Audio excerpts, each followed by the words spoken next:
कि क्यों आज कई दिनों से देश भर के हर एयरपोर्ट्स में हमारे ग्राहक आज जिनके डायलिसिस पेशेंट्स है, जिनके घर में शादी है, किसी को अपने बुजुर्ग के पास जाना है, कहा गया था कि हवाई चप्पल पहनने वाला व्यक्ति भी प्लेन पे जाएंगे, लेकिन आज प्लेन के दाम 20,000 रुपए है। तो हम चाहेंगे कि सरकार की तरफ से देश को संज्ञान जाए तो क्या कर रही है। प्रश्नकाल समाप्त।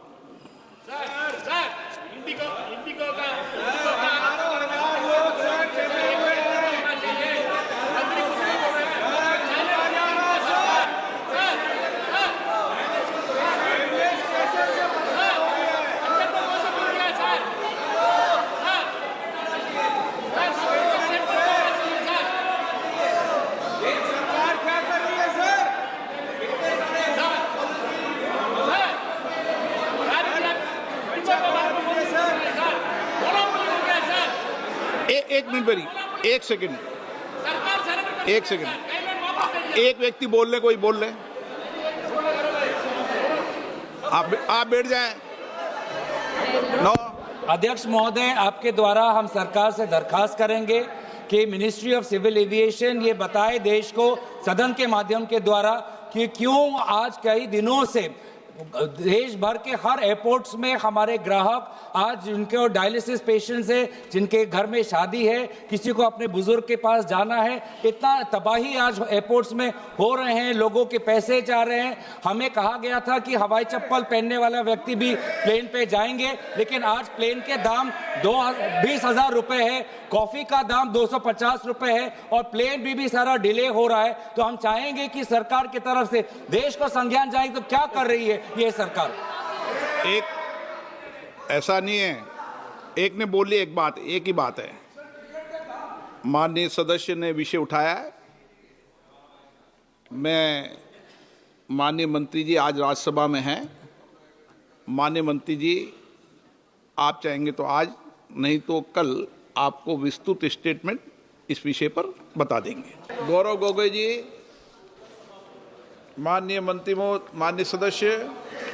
अध्यक्ष महोदय, अगर आप असम के चाय बागान की दृश्य देखें तो सबसे ज़्यादा वहाँ पे महिलाओं की भागीदारी है और महिलाओं के श्रम के पीठ पर बागान के मालिक और बड़े बड़े उद्योगपति अपना मुनाफा कमाते हैं। लेकिन जब भी वार्तालाप होता है बागान के मालिकों के बीच, यूनियन के बीच, सरकारों के बीच, तो उन चर्चाओं में महिलाओं की भागीदारी ना कि मुमकिन है, जिसके कारण महिलाओं की जो वास्तविक समस्या है, चाहे वो टॉयलेट की समस्या हो, चाहे वो स्वास्थ्य अनीमिया की समस्या हो, चाहे वो ड्रग्स की समस्या हो, चाहे वो शराब की दुकान की समस्या हो, चाहे घरेलू हिंसा की समस्या हो, इन समस्याओं को लेकर जो व्यापक चर्चा और सिद्धांत उन सरकार और इंडस्ट्री के बीच में, यूनियन के बीच में जो होनी चाहिए, नहीं होती और इसलिए सबसे ज़्यादा उत्पीड़ित हमारी महिलाओं श्रमिक हैं। मेरा दरखास्त है वर्तमान के हमारे सरकार से कि क्या वो एक ऐसा प्रस्ताव लाएंगे जहां पर इंडस्ट्री, यूनियन और सरकारों के बीच में जब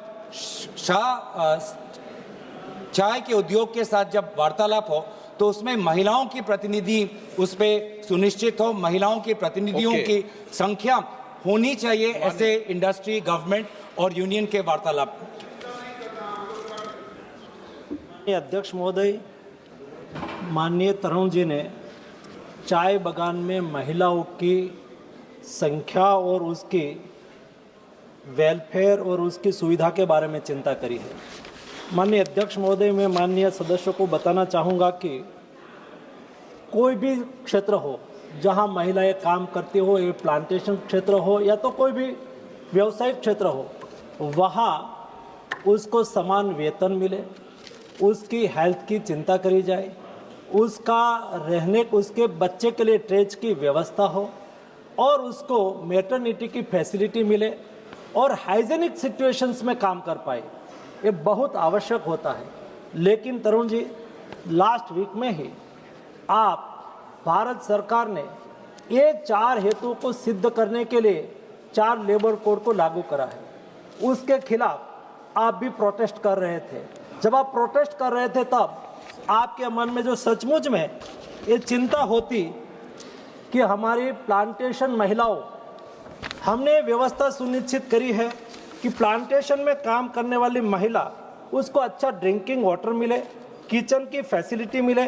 पहले क्रेच की व्यवस्था 50 वीमेंस हो उसको भी उपलब्ध हो, ये व्यवस्था हमने ये लेबर कोड में सुनिश्चित करी है। उनके अलावा जब कोई हैजार्डस वर्कर्स में कोई काम करती है महिलाएं, ऐसी स्थिति में 1 रुपये से 1 करोड़ रुपये तक का इलाज के लिए कोई भी खर्च करने की चिंता हो तो आयुष्मान भारत नहीं, आपने क्वेश्चंस में तो पूछा है कि क्या उसको आयुष्मान भारत की सुविधा मिलेगी। जी, आयुष्मान भारत से आगे जाके ESIC का लाभ भी देश की सभी महिलाओं को मिलेगा। सभी प्लांटेशन वर्कर्स महिलाओं को भी ESIC के लाभार्थी के रूप में जब ESIC का लाभ देते हैं तब कोई लिमिट नहीं होती है। 1 रुपये से 1 करोड़ रुपया से भी अधिक कितना भी खर्च हो उसकी स्वास्थ्य की भी चिंता की जाएगी। आपने ये भी चिंता व्यक्त करी है कि महिलाओं की संख्या ज़्यादा है। बात सही है, प्लांटेशन वर्कर्स में आज 12 लाख से अधिक प्लांटेशन वर्कर्स काम कर रहे हैं, उसमें अधिकतर महिलाएं हैं। ये महिलाओं को भी जब बातचीत हो उसके लिए उसकी भागीदारी सुनिश्चित हो, ये भी आवश्यक है। महिलाओं की भागीदारी की भी सुनिश्चितता की गई है ताकि उनके हित में या तो लेबर और प्लांटेशन वर्कर्स और प्लांटेशन के मालिक यानी कि चाय बागान के मालिक उसके बीच में कोई डिस्प्यूट ना हो और उसके बीच में बातचीत करने के लिए एक कमेटी का गठन करा जाए और एक कमेटी में महिलाओं की भी उपस्थिति हो, ये आवश्यक है। ये हमने ये लेबर कोड में आइडेंटिफाई करा है, लेबर कोड में हमने फाइनल करा है। उसका लाभ हमारे आसाम की महिलाओं को भी मिलेगा, देश की महिलाओं को भी मिलेगा। गौरव गोगोई जी। अध्यक्ष महोदय, मेरा दूसरा सवाल ये है कि असम के विभिन्न चाय बागानों में सारे श्रमिक पिछले कुछ महीने में सड़कों पे आकर अपने सम्मानजनक उनको डेली वेज मिले, न्यूनतम उनको सैलरी मिले, उसको लेकर उन्होंने बार बार सरकार के पास भी गए हैं और जब उपाय नहीं मिला तो सड़क पे आए हैं। अपर असम हो, लोअर असम है, सब जगह।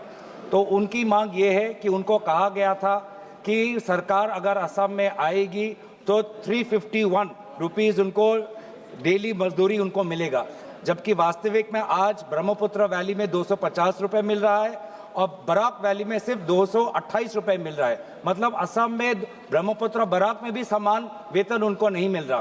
तो मेरी मांग ये है कि मजदूरों की जो मांग है और आपकी सरकार की जो प्रस्ताव है कि मजदूरों को न्यूनतम वेतन 351 रुपीज़ मिलना चाहिए, सरकार कब ये सुनिश्चित करेगी?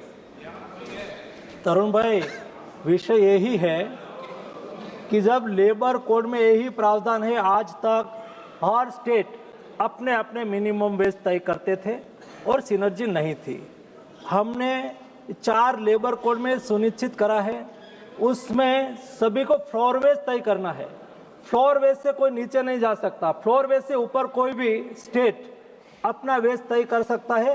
ये एश्योर हमने 4 लेबर कोड में सुनिश्चित करा है। इसलिए आज से देश में अभी से 21 नवंबर से लेबर कोड लागू हुआ है। देश में अभी कोई मिनिमम वेज के लिए चिंता नहीं रहेगी, फ्लोर वेज तय होगा और सभी स्टेट को फ्लोर वेज से एवं मिनिमम वेज रखना होगा।